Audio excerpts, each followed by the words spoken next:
دي قضيه غير قضيه امام، ولازم اتكلم في موضوع امام عشان الموضوع ده مهم جدا، لانه الجمهور من حقه يعرف، ومن حق الناس تعرف، ومن حق الدنيا تعرف الدنيا بتدار ازاي، لان ده مهم جدا. انا مش من النوع اللي بنفعل على خساره نقطتين او خساره 4 نقاط.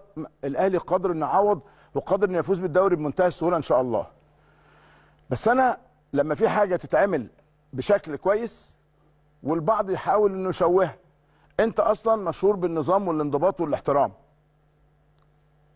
بمنتهى الوضوح كده. عقوبه اتوقعت، تم تسريبها، تم اعلانها النادي الاهلي، لانها كانت لابد هتعلن، يمكن كانت هتعلن تاني يوم ولا حاجه، خاصه بامام، خاصه بسلوك غير رياضي، لا في خروج عن النص اللي الناس قالته ولا حاجه، في بس سلوك غير رياضي داخل غرفه ملابس النادي الاهلي. فتصرف السيد المدير الرياضي ومدير الكره في النادي الاهلي بما له من صلاحيات بعد الاتفاق مع المدير الفني. والنهارده ده اليوم الثالث للعقوبه. يعني هو غاب عن المباراه السابقه، من الممكن ان يلحق بالمباراه القادمه، ولكنه ده صعب. هيكون والتزم وبيتمرن تمام التمام ونشر بوست. الحقيقه كان نفسي البوست اللي اتنشر ده يتراجع مع حد عشان يبقى اعتذار صرف خالص للنادي الاهلي، بس اعتذار لزملاتك، اعتذار للجهاز وخلاص. مفيش ما يدعو بقى ان احنا نرمي على ده كلمتين ونرمي على ده كلمتين، ملوش علاقه.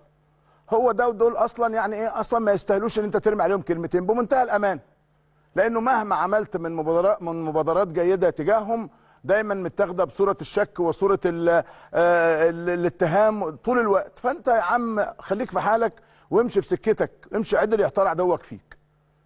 فالنادي اصدر عقوبه، واللعيب ابدى اعتذاره وتفهمه وبيتمرن وخلاص، واللعيبه كانت زعلانه، فخلص الامر عند هذا الحد. وهتلاقي اللعيبه اكتر ناس بتسانده وبتساعده، وهتلاقيه ان شاء الله راجع افضل واحسن واقوى من الاول باذن الله. ده لو عايز، واكيد عايز.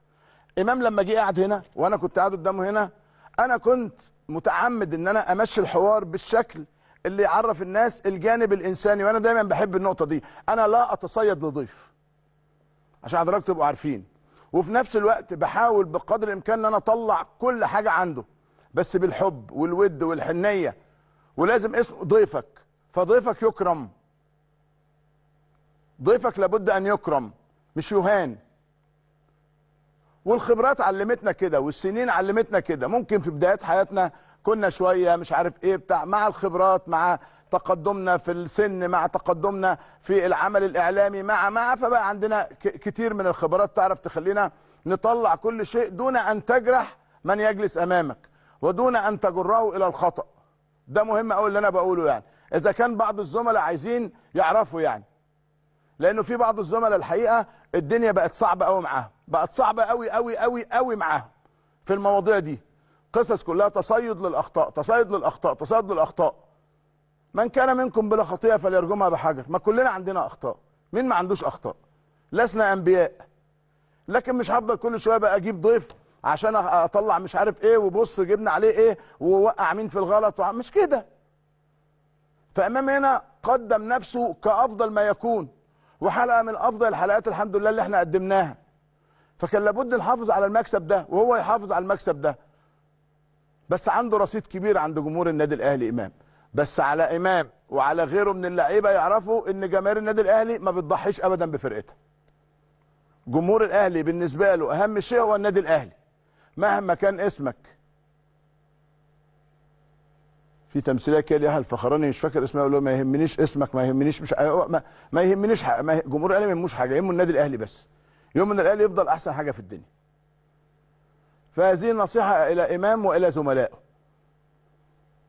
الاهلي عند الاهلاويه فوق الجميع، هو رقم واحد.